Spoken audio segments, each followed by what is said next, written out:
Raríssimos e raríssimes bom dia, René de Paula Júnior falando aqui no Radinho de Pilha, 21 de novembro de 2022. Vamos ser cuidadosos com as palavras aqui, eu acho que é importante. Eu poderia dizer que eu estou de volta, eu poderia dizer que a gente retomou, deveria dizer que a gente recomeçou. Que palavras que a gente escolhe aqui? Bom, não sei, né, eu sempre tendo a imaginar que está todo mundo seguindo absolutamente passo a passo, né, o desenrolar dessa aventura, né, que ninguém nunca perdeu episódio nenhum, mas é claro que não é assim que acontece, né, as coisas caem no colo de todo mundo de uma maneira bastante aleatória. Aliás, qualquer acompanhamento que eu faça das métricas do Radinho ou de qualquer coisa que eu publico, mostra que normalmente alguma coisa como 1 ou 2 ou 3% dos seus contatos vão ver os posts que a gente fez. Se de repente o post é um link para um podcast como esse, de novo, 98, 95% das pessoas vão deixar de clicar. Então, quem a gente acaba efetivamente impactando, né, aonde as nossas sementes vão cair, digamos que é mais esparso do que a gente gostaria. Não é um processo muito eficiente de plantio, né, de distribuição de sementes. Mas vamos aqui então tomar cuidado um pouco com as palavras, e eu acho que ao longo desse tempo todo, desses 6 anos de Radinho, eu devo ter manifestado de uma maneira bastante clara o quanto alguns pensadores me inspiram e outros me broxam, né? Platão me broxa, nunca gostei. Platão, pensamento platônico, ideias universais, ideias eternas, outros mundos, imaginar que o que nos cerca é simplesmente algum calvário transitório, não. Eu sempre gostei de Heráclito porque ele lá atrás falou uma coisa bastante interessante. Panta rei, tudo flui, está tudo em fluxo permanente. É dele que é aquela frase bastante conhecida, né? Não sobrou muito texto do Heráclito, mas é dele aquela ideia de que um homem nunca se banha 2 vezes no mesmo rio, porque quando ele volta para o rio, ele já não é mais o mesmo e o rio também mudou. Então, dizer que o Radinho está voltando por aqui amor a Heráclito, eu vou dizer que isso é impossível, porque não dá para ser da mesma maneira. E tem uma outra questão interessante também. Eu estava ouvindo agora um podcast que fazia tempo que eu não ouvia, né? Eu confesso que nesse momento que eu criei para mim mesmo, para digerir um pouco mais alguns acontecimentos, eu tive um pouco mais de tempo para ler, para ouvir outras coisas também.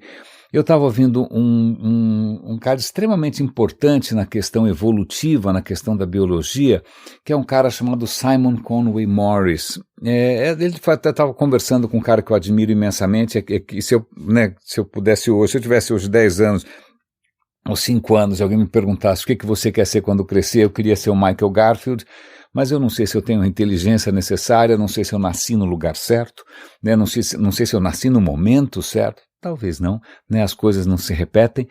Pois bem, mas eles estavam conversando ali e uma das questões interessantes, que pode também servir de eixo para esse episódio, de uma certa, pelo menos para mim, histórico, é uma questão que divide os especialistas em biologia, em história da vida, né? O Steve Jay Gould, que é um cara bastante conhecido, né? Geneticista, né? Biólogo, em algum momento ele teria dito que ok, a gente já entendeu, Darwin explica tudo, ok, a gente não precisa de design inteligente, a gente não precisa de nenhuma divindade, a gente não precisa de nada, a evolução que o Darwin conseguiu perceber, entender, ele teve a humildade de perceber esse movimento, esse fenômeno curioso. É ele que engendra, é uma palavra boa, né? Essa diversidade gigante de vida no planeta, né? Do pernilongo ao elefante, né? Tudo isso você explica por alguma coisa que começou há alguns bilhões de anos, em alguma poça, não muito, ou talvez não muito expressiva, ou talvez nas profundezas mais tóxicas e inóspitas do oceano, começou um processo ali, né? De Aliás, do processo do quê, né? É muito difícil a gente definir vida. Uma das maneiras, talvez, possíveis seja de como é que você se prolonga no tempo, como é que você resiste ao efeito desintegrador do tempo, como é que você preserva alguma coisa apesar do tempo estar desintegrando tudo. Então começou esse processo, um processo meio tentativa e erro, quando não é um processo perfeito. E Darwin entendeu, ele viu que a evolução, tudo que se multiplica, tudo que se prolonga no tempo, ele dá umas escorregadinhas aqui e ali, esses erros são meio aleatórios, esses erros aleatórios podem às vezes, muito raramente ser positivos.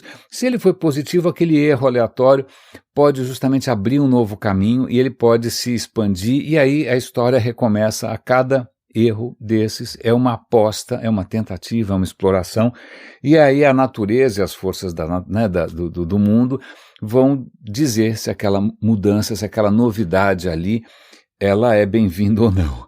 Então esse é um mecanismo cego, um mecanismo exploratório, um mecanismo bastante singelo, simples. Ele acabou dando, ao longo de alguns bilhões de anos, origem a uma diversidade simplesmente incrível.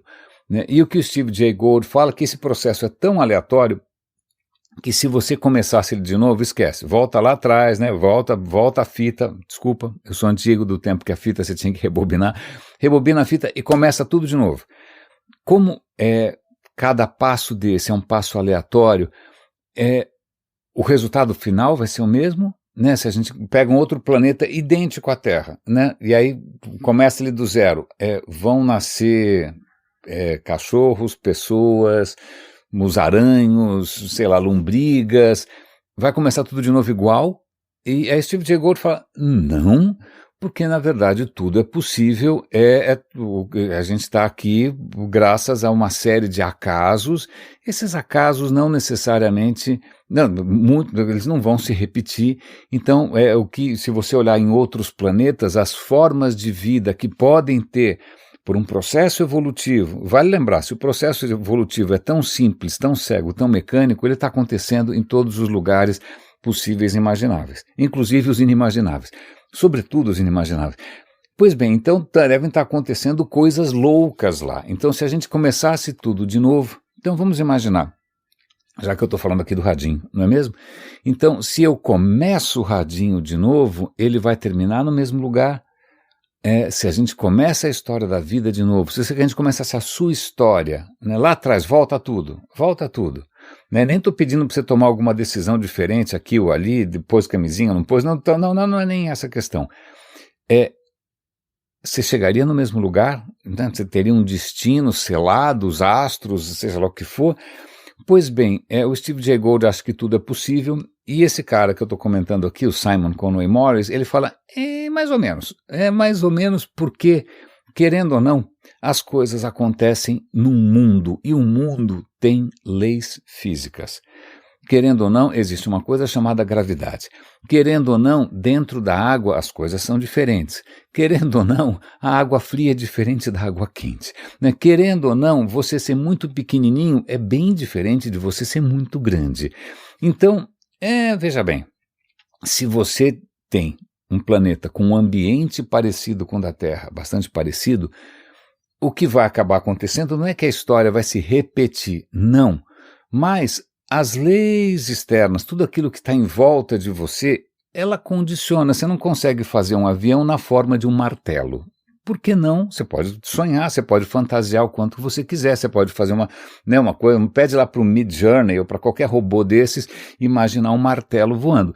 Pois bem, ele voa se você arremessar, e espero que você arremesse com bastante maestria na direção de uma cabeça que merece uma martelada, eu conheço algumas. Mas, querendo ou não, voar, ar é ar, né? Gravidade é gravidade, as leis da aerodinâmica, elas já existiam com ou sem Bernoulli, né? Com ou sem Pascal, com ou sem as leis da mecânica dos fluidos, e o ar acaba impondo algumas coisas. Tanto é que, se a gente prestar atenção no mundo que nos cerca, já que a gente está falando de ar, várias criaturas que se separaram lá atrás, que os antepassados são muito distantes, vamos imaginar, sei lá, todo mundo aqui descende da mesma criaturinha lá atrás. Só que alguns ramos da família voam. Por quê? Porque o nosso antepassado voava? Não. Então a gente não herdou a capacidade de voar lá de trás.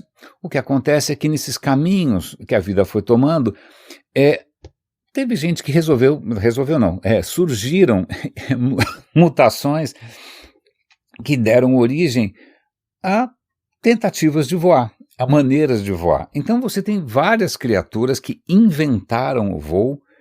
Inventaram não é nenhuma palavra correta, porque não é que ela sentou lá e fica quebrando a cabeça, simplesmente a coisa surgiu, né? Surgiu essa possibilidade, ela foi se aprimorando de voar. E se você vê como uma libélula voa, é diferente de como um beija-flor voa, que é diferente de como um esquilo voador voa, que é diferente de como uma cobra pula lá de cima de uma árvore para outra e de uma maneira ou de outra voa, ou como, cara, o voo foi reinventado inúmeras vezes.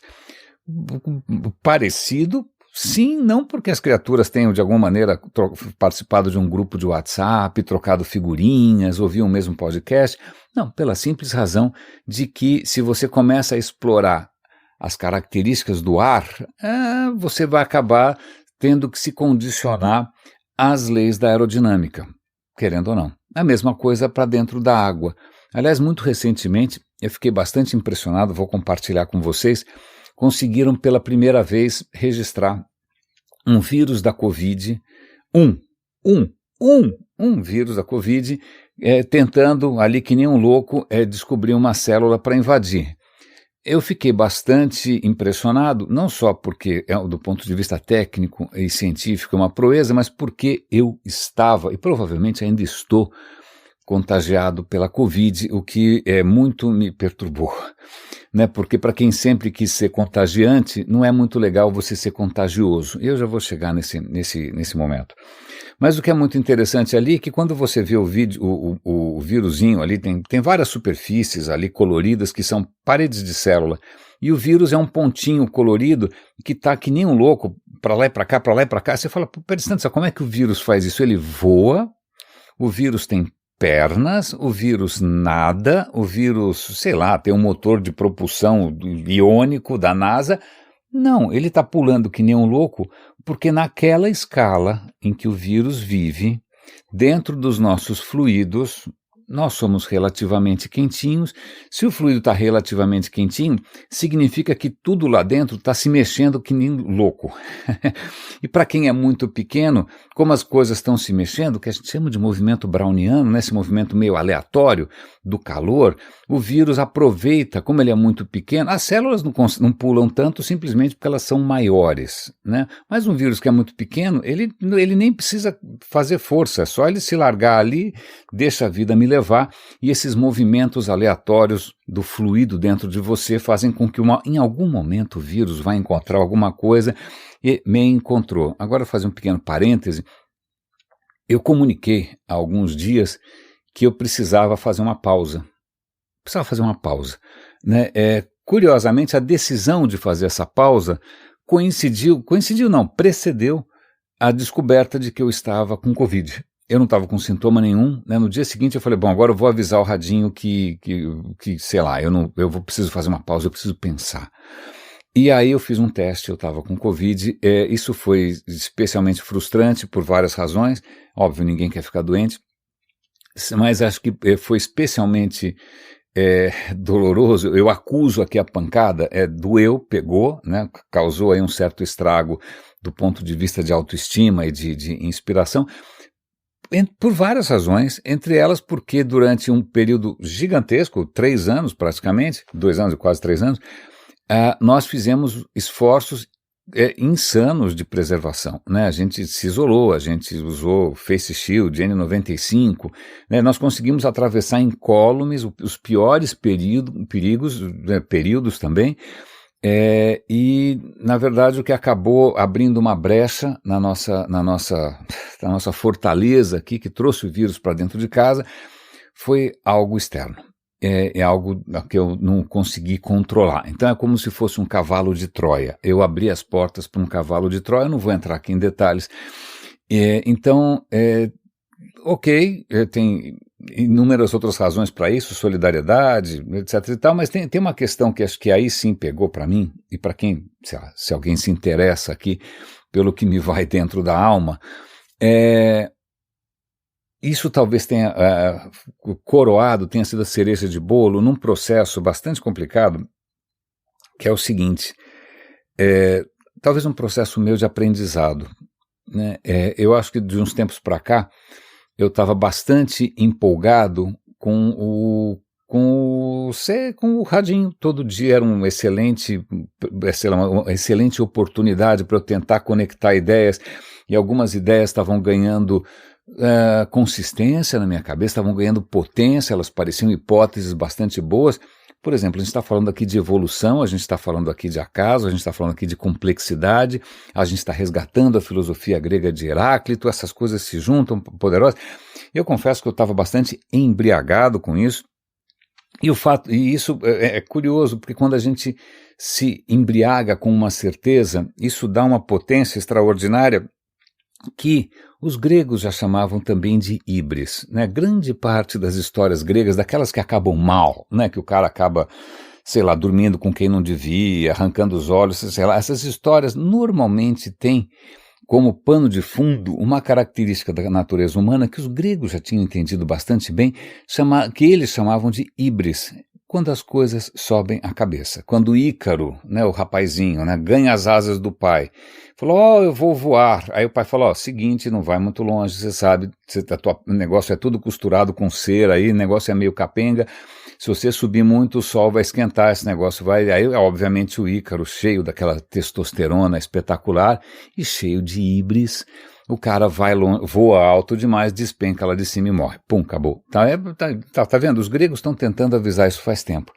Então, o fato de eu estar bastante empolgado com as minhas próprias convicções, eu talvez tenha demorado a perceber que isso não é necessariamente um sinal de que as convicções estão certas, sobretudo porque eu estava convivendo ali em inúmeras frentes, acho que vocês também, com pessoas também cheias de convicção, também embriagadas com suas convicções, a ponto de, sei lá, botar uma bandeira na cabeça e ficar marchando na frente do quartel pedindo uma intervenção militar. Os militares estão lá tomando Viagra, jogando PlayStation, Xbox, imagina, os caras ficam enchendo o saco para os caras fazerem alguma coisa.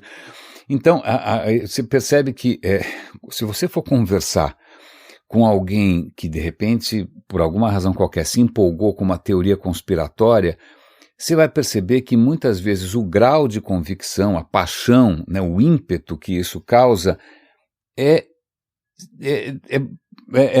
desconcertante. Você fala, desculpa, essa ideia não para em pé. Né? Ela não faz sentido, ela não passa no teste do riso. Mas, curiosamente, isso é uma coisa da natureza humana, a qual nenhum de nós escapa, é que algumas coisas mexem com a gente se empolga e não tem argumento, ou como diria Rita Lee, não adianta falar quando alguém está perdido, whatever, né? Não lembro. Mas a questão é que nesse meio tempo, né, nessas últimas semanas, eu comecei a me deparar com uma irracionalidade mais próxima, também às vezes um pouco mais generalizada, irredutível, né?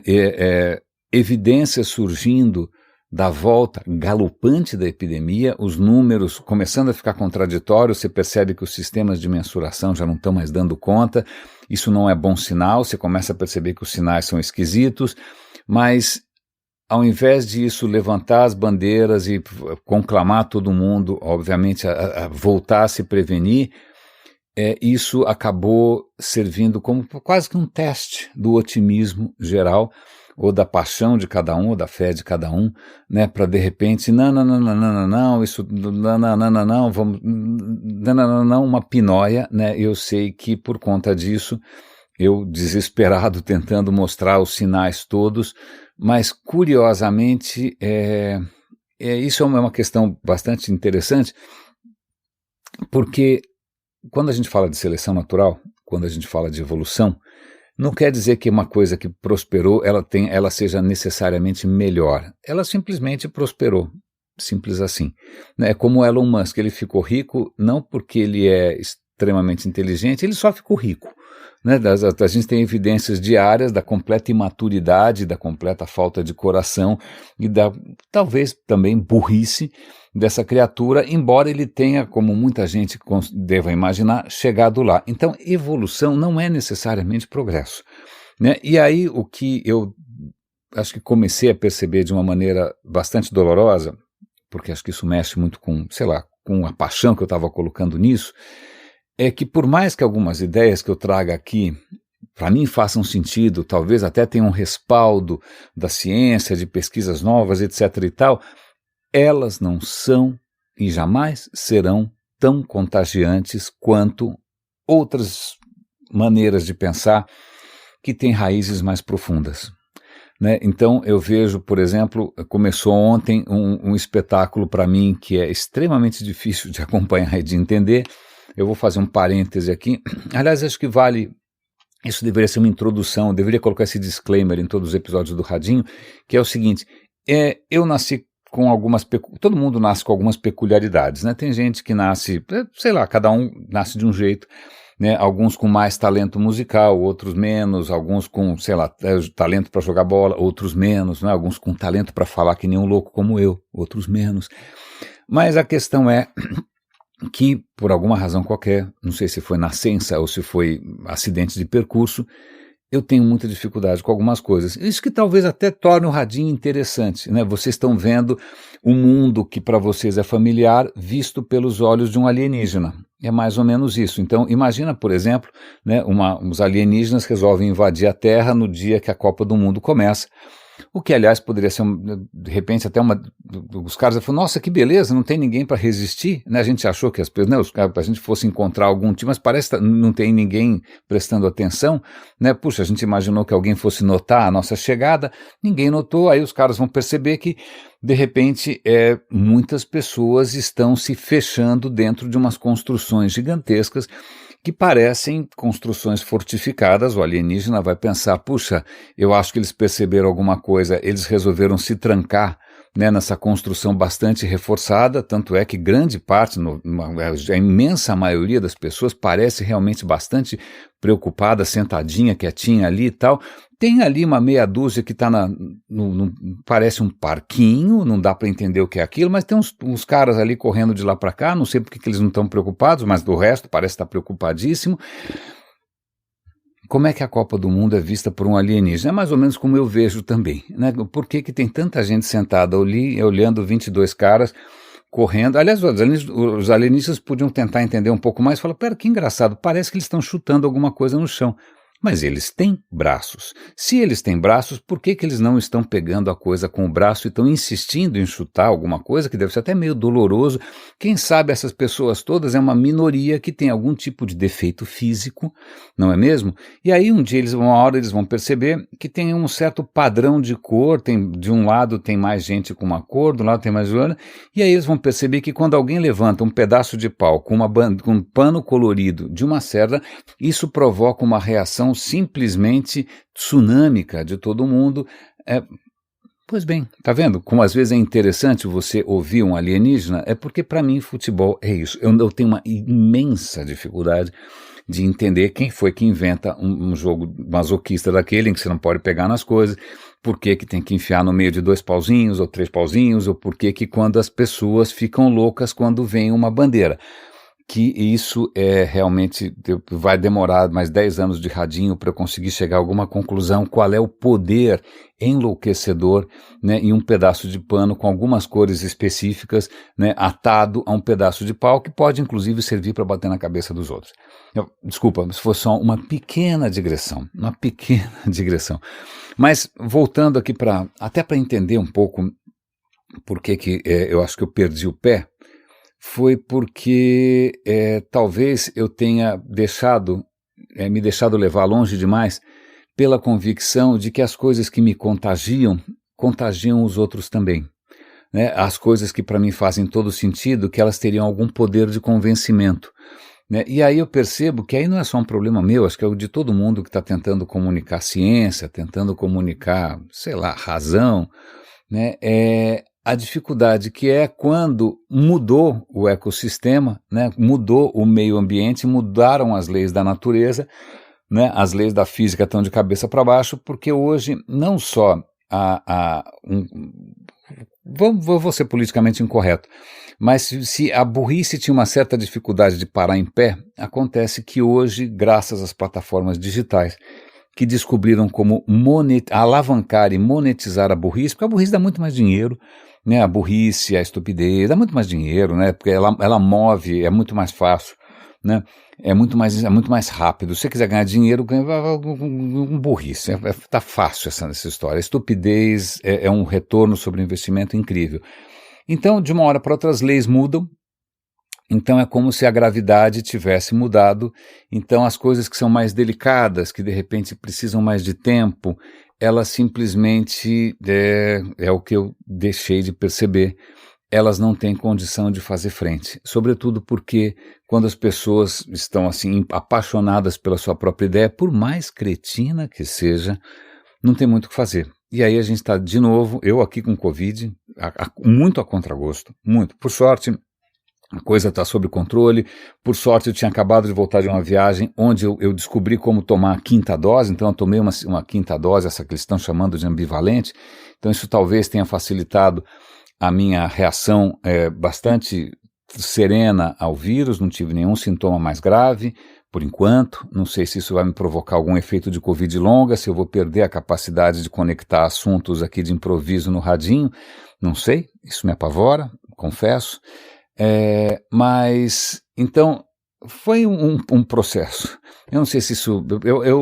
como vocês têm me retribuído, como vocês têm investido no radinho com tanto tempo, tanta atenção, tanto carinho, tantos feedbacks, alguns até colaboram, 15, 16, 17 aí colaboram com o radinho, eu acho que eu, de uma certa maneira, devo isso para vocês, sobretudo, mas acho que eu devo também por alguma coisa que me norteia, que é uma transparência quase que kamikaze, né? Eu acho que se tem uma das coisas que caracteriza talvez o meu comportamento, daquilo que eu coloco aqui, é uma sinceridade, uma transparência um pouco além do que talvez as normas sociais da sociedade brasileira ou do mercado eles tolerem. Então, lógico, não sou nenhum terrorista, não vou para a Jovem Pan nem nada, mas eu acho que nós temos uma cultura que é muito do tudo bem, tá tudo legal, tá tudo ótimo. Eu acho que isso sempre atravancou muito o progresso de boas conversas, então eu sou o primeiro a dizer, né, as coisas me pegaram, nesses últimos tempos, as coisas meio que se acumularam, chegou num certo momento que acho que eu fui ao chão, né, caí, né, e aí você para e fala, ok, vou acusar o golpe, parei, é uma boa hora para a gente repensar aonde eu estou errando. Porque o erro, obviamente, é meu. Aliás, isso é sempre um risco que eu corro, né? Existe, obviamente, a tendência bastante saudável, né, de botar a culpa nos outros. Eu acho que uma boa parte da felicidade humana, além do auto-engano, é aquilo que os advogados chamariam, eu sou cercado de advogados, meus pais, minha mulher, né? É um termo chamado escusa absolutória. Escusa absolutória é o termo jurídico para as desculpas que você inventa para tirar o seu da reta. Basicamente é isso. Mas todos nós somos absolutos especialistas, então eu poderia entrar aqui numa escusa absolutória e dizer que eu estou jogando, são pérolas aos porcos, eu estou certíssimo, o mundo está errado. Não, né? Não, as pessoas são as pessoas, eu estou descobrindo devagarinho como elas funcionam, o que dá para fazer, o que não dá para fazer, quais são os limites. Eu acho que a história recente, né, da nossa geração é uma prova disso. Talvez a gente esteja reagindo a um excesso de globalização, talvez a gente não consiga ser tão tolerante, talvez a gente esteja reagindo contra a diversidade que a gente não consegue digerir, talvez a gente tenha limites de conhecimento, limites de percepção, limites de tudo, e a gente recua para aquilo que sempre funcionou, que são essas coisas que nos embriagam, né, que nos dão sentido, e que você acredita em coisas que realmente são bastante desafiadoras para quem, de novo, nasceu com algum tipo de deficiência ou defeito e não consegue entender pombos bom, deixa para lá.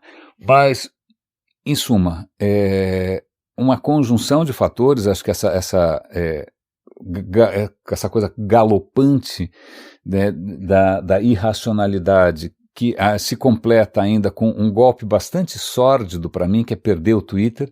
Perder o Twitter, para mim, o Twitter ainda era um espaço possível, né, claro, passível de melhorias, mas possível de debate, possível.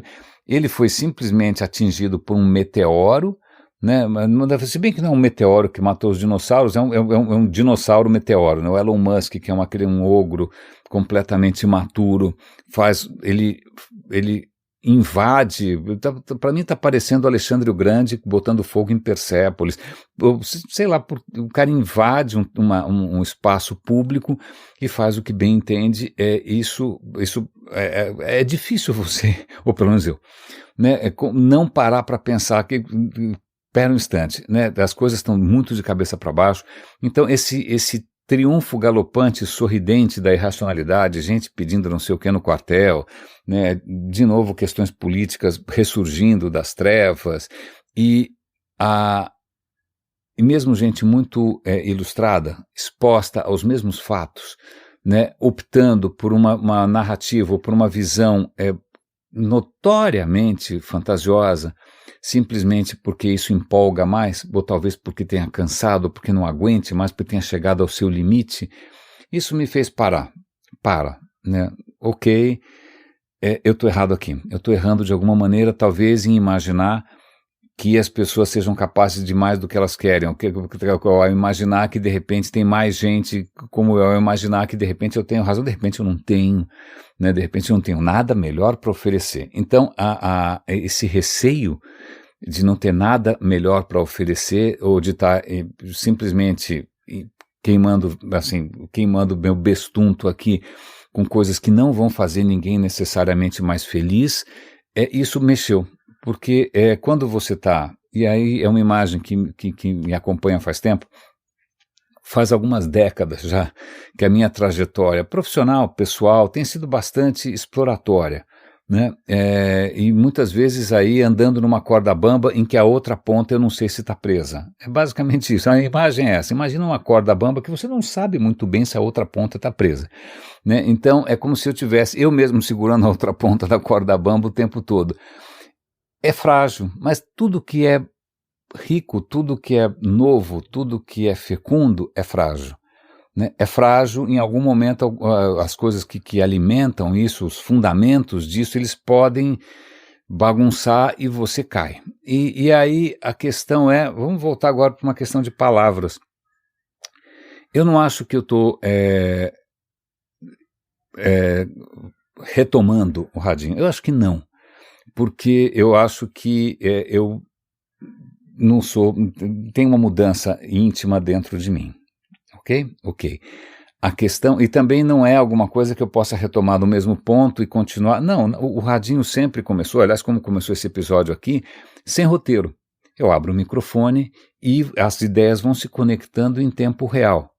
Então, não é uma coisa que dá para dar continuidade, né? Não é que você vai continuar o seriado do Seinfeld, onde ele parou. Não, então voltar não é a palavra certa. Rebutar, né, como se a gente estivesse dando um reset, talvez fosse um bom termo, né? Mas a questão é que a gente não tem que lembrar isso, eu tenho que lembrar, que eu tenho tentado prestar atenção, que eu acho que eu estou aprendendo, que eu estou descobrindo, mais ou menos como a evolução da vida, ela não nem tudo é possível, né? Você tem restrições, você tem limites, você tem a capacidade das pessoas, você tem a diversidade das pessoas, você tem o contexto histórico, tem também limites meus, até que quanta informação eu consigo armazenar, quantas coisas eu consigo conectar, né? Então existem alguns limites externos que, de uma certa maneira, dão um certo contorno aí para o que é possível e o que não é. Mas eu acho que tem uma retomada aqui de uma certa centelha, de uma certa diferença, que eu acho que é isso que está acontecendo aqui, né? A gente não não estamos começando do zero, nada começa do zero, a gente tem uma história, a vida nunca começou do zero, a vida biológica ela não se inventa do zero, ela trabalha com o que ela tem.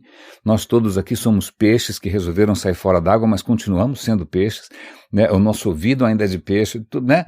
Então a vida não começa, não é um recomeço, não começou do zero, tem é o que? O universo... Bom, em suma, é um primeiro passo. É um primeiro passo com pernas que não são necessariamente as mesmas, mas talvez tenham muito ainda, né, das minhas pernas de antes. Tem um coração que obviamente não é mais o mesmo, mas que talvez ainda tenha muitas das suas diferenças, e que não estamos falando aqui de essência, né? A essência é uma daquelas ilusões que eu não gosto, assim como a ilusão de alma ou de qualquer coisa eterna, eu acho que não, eu acho que está tudo em fluxo o tempo todo, mas a vida sempre foi, a vida biológica, a tentativa de perpetuação de uma certa coisa original. Então, eu acho que eu estou tentando fazer aqui o tempo todo, desde o primeiríssimo episódio, tentando, à medida que eu vou explorando, né, caminhos, que eu vou explorando ideias, que eu vou inventando coisas, tem várias descobertas aqui, vários aprendizados. Do que eu sou capaz, né, qual é a minha diferença, como eu funciono, como o mundo funciona, como as pessoas funcionam. E isso, obviamente, é sujeito a chuvas e trovoadas. O mundo já teve inúmeras extinções massivas. Aliás, voltando para esse episódio original do Michael Garfield, do Morris, a questão é, quando cai um meteoro e elimina os dinossauros, que aí eu estou pensando, obviamente, no Elon Musk, no Twitter de novo, mas caíram tantos meteoros nesse meio tempo, né? A vida não começa do zero, né? Havia coisas ali que simplesmente não vão funcionar mais, outras coisas de repente começam a ter um pouco mais de respiro, outras criaturas que estavam ali meio apavoradas, tentando, de repente os caras têm uma brecha, peraí, durante algumas dezenas de milhões de anos não tem nenhum gigante mais para pisar na minha cabeça, então não é um reset, mas é simplesmente você embaralhar de novo as cartas, né? Você embaralha de novo as cartas. Então, talvez seja essa uma maneira de eu encarar. Então, estamos de novo aqui. De novo não é uma palavra... A gente tem que tomar cuidado de novo com as palavras. Estamos aqui dando um novo passo, pisando num outro rio, né, tentando entender o quanto eu mesmo mudei, o quanto eu mesmo tenho que mudar. Eu acho que tem uma questão interessante, um dos efeitos dessa chuva de meteoros recentes na minha cabeça e que me fez parar inclusive por lealdade a vocês, para não ser leviano, para não estar aqui fazendo mímica, né, para não fazer pantomima, que me fez parar para honrar esse carinho, honrar essa relação. Será que eu consigo conectar as coisas? Isso abalou a maneira de ver? Isso abalou os princípios, aquilo que estava me alimentando? Talvez, mas eu acho que talvez não. E uma prova disso é um artigo extremamente interessante no Estadão, sobre alguma coisa que eu realmente tenho zero conhecimento a respeito, que é o instinto materno. Eu vi essa manchete no Estadão: para a escritora Chelsea Conaboy, instinto materno é cientificamente uma ideia falsa. Eu falei, meu Deus do céu, o que será que é isso? O título é um pouco, né, assertivo demais, como assim? Porque eu me lembro que na década de 80, sobretudo para o povo um pouco mais de esquerda, ela chamava Camila Palha, acho que é esse o nome da moça, né? Ela tinha lançado um livro em que ela tentava provar que a ideia de instinto maternal é uma besteira, que não existe instinto nenhum, que é tudo uma questão de cultura, e ela tentava mostrar como em algumas épocas recentes, mulheres não tinham instinto maternal nenhum, porque a cultura era outra, e acho que ela pegava justamente aristocratas na França antes da Revolução Francesa, né, antes de serem decapitados todos, que mostrava, não, a mulherada botava filho no mundo e ia lá para as festas e quem cuidava do filho era a babá. ok, ponto. Mais ou menos o que acontece em alguns bairros chiques aqui em São Paulo. E isso, eu lembro dessa ideia de terminar, na época não tinha fundamento nenhum, não tinha estofo nenhum para digerir muito essa história, mas hoje eu sei que isso faz parte de uma guerra antiga da esquerda contra qualquer coisa hereditária. A esquerda gosta de imaginar que é tudo cultura, a esquerda gosta de imaginar que nós nascemos em branco. Da esquerda não estou falando aqui não só de partido político, estou pensando do pensamento marxista propriamente dito. Né, isso acaba se traduzindo depois em ideologia, acaba se traduzindo em políticas, tanto faz. Mas a questão é que se você acredita que é tudo, que é tudo 100% cultura e nada é hereditário, então você pode sonhar com uma ideia que até agora não deu certo, de que se você criar uma cultura perfeita, as pessoas serão perfeitas. E essa cultura perfeita, obviamente, é a cultura pregada por Marx, Engels, etc. e tal, do socialismo, etc. Eu não vi nenhuma pessoa perfeita sair disso, porque, querendo ou não, né, a gente pode não gostar, as evidências são bastante claras, existe uma coisa chamada hereditariedade. Hereditariedade de inúmeras coisas, de capacidades, de tendências, de facilidades. Algumas pessoas nascem com mais talento musical, outras não. É difícil negar hereditariedade e botar tudo isso na conta da cultura. Essa é uma questão que está muito acesa na academia, motivos de cancelamentos da cultura woke, é um pé no saco, mas não vou entrar no mérito. Mas só para ilustrar, quando eu vi esse artigo, eu achei que fosse isso. Falei, bom, mais alguém que vai dizer que é tudo 100% cultura. Mas até que o artigo, ela era uma neurocientista, eu li com um pouco mais de calma. E o que ela está colocando aí é que quando uma mulher, ela engravida e tem um filho, que é ilusório imaginar que vai automaticamente entrar em operação um sistema operacional maternal que ela vai saber tudo o que tem que fazer, né? Como uma égua, ou como uma vaca, ou como, sei lá, que diabo de bicho, uma tartaruga, que sabe exatamente o que fazer. Falou, não, a gente não sabe o que fazer. Né? E isso provoca muita insegurança, obviamente, provoca inclusive sofrimento, porque nem toda mãe tem coragem, ela vai ter vergonha de assumir que ela está desorientada, que ela está deprimida, que ela está em pânico, né? Porque onde já se viu, uma mãe tem que saber o que ela faz. Ela falou, não. Então, o artigo até que era interessante justamente para tentar criar uma rede de apoio, tentar criar todo um sistema para que as mães não se sintam culpadas nem desamparadas simplesmente porque elas não sabem o que fazer com aquela criatura minúscula que acabou de cair como um meteoro também na sua vida. Mas, veja bem, um sinal de que o Covid ainda não afetou as minhas capacidades associativas e cognitivas, hoje no café da manhã, com a minha mulher, ambos, né, com Covid, aliás, que beleza, me ocorreu o seguinte, talvez a questão do pânico, dessa insegurança da mulher moderna com relação à maternidade, não seja simplesmente a prova de que a hereditariedade... Não, a questão é a seguinte, e isso fica claro na conversa do Morris com o Michael Garfield também. Nós somos criaturas, sim, sujeitas à evolução biológica, mas a partir de um certo momento a gente inventou, não só a gente, várias espécies têm cultura. Chimpanzé tem cultura, corvo tem cultura, um monte de criatura tem culturas de graus de orca, né? As avós das orcas ensinam os filhotes a caçar.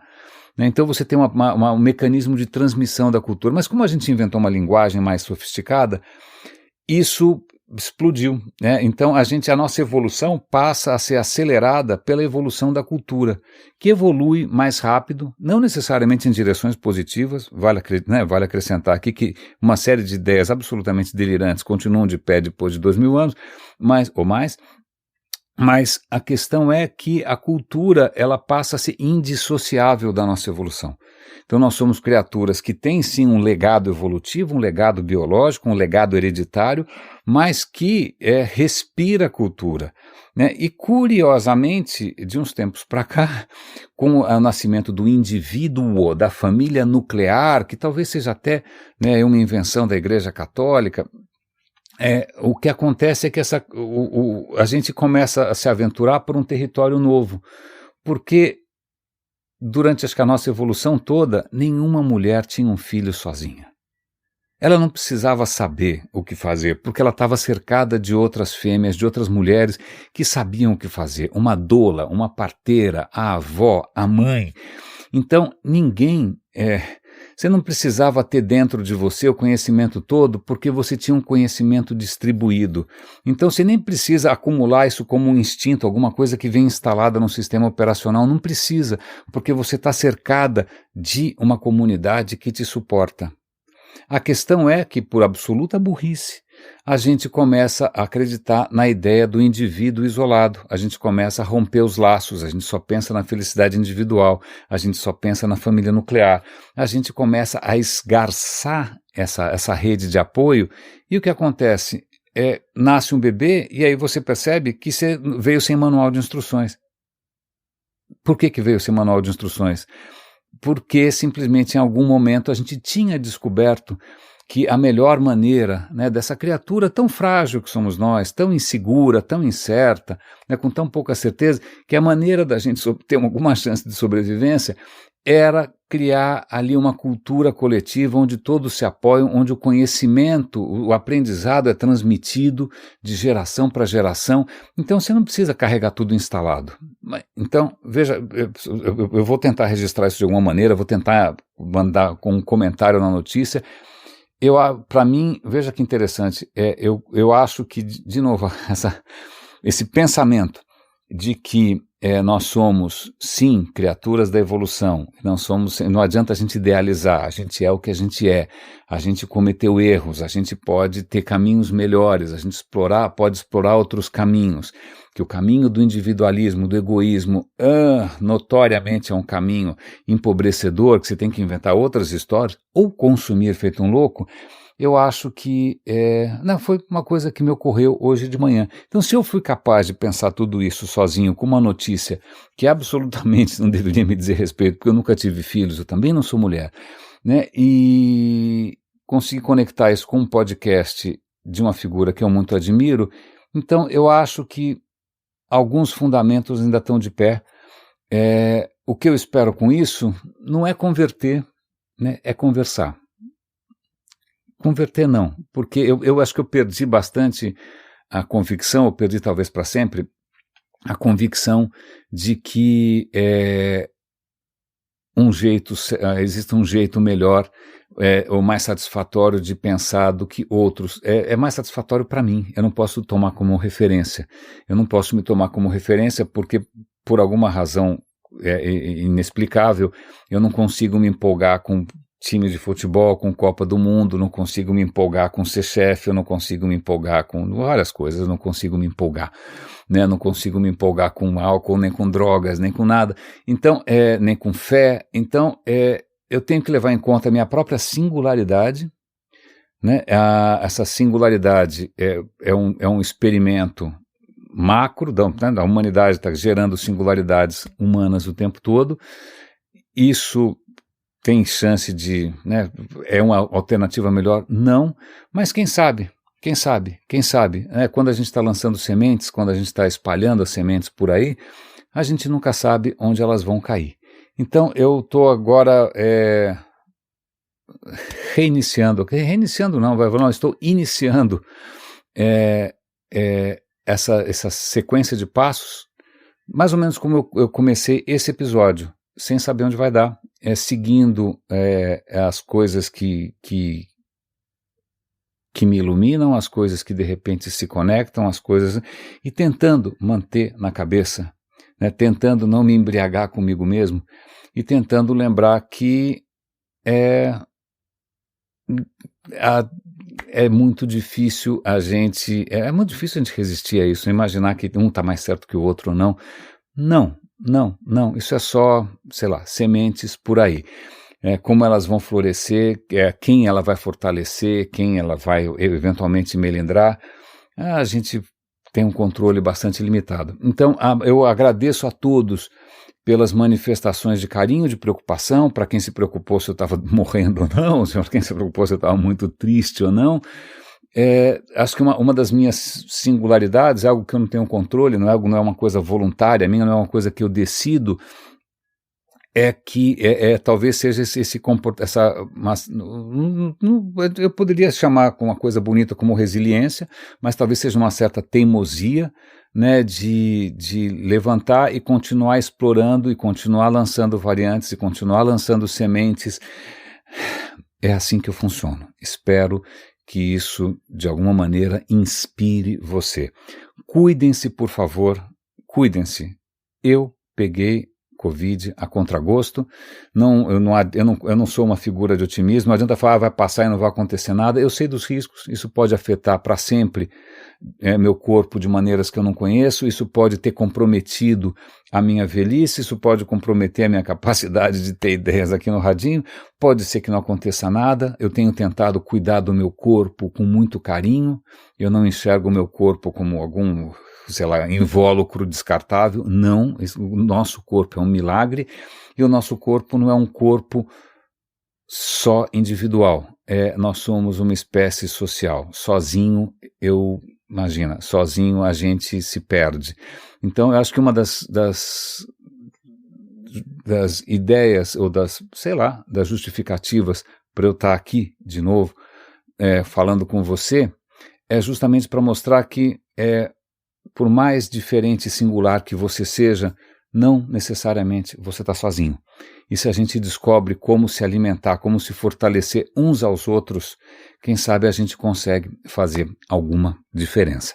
Raríssimas, raríssimos e raríssimas, muito obrigado, um grande abraço, cuidem-se e até amanhã.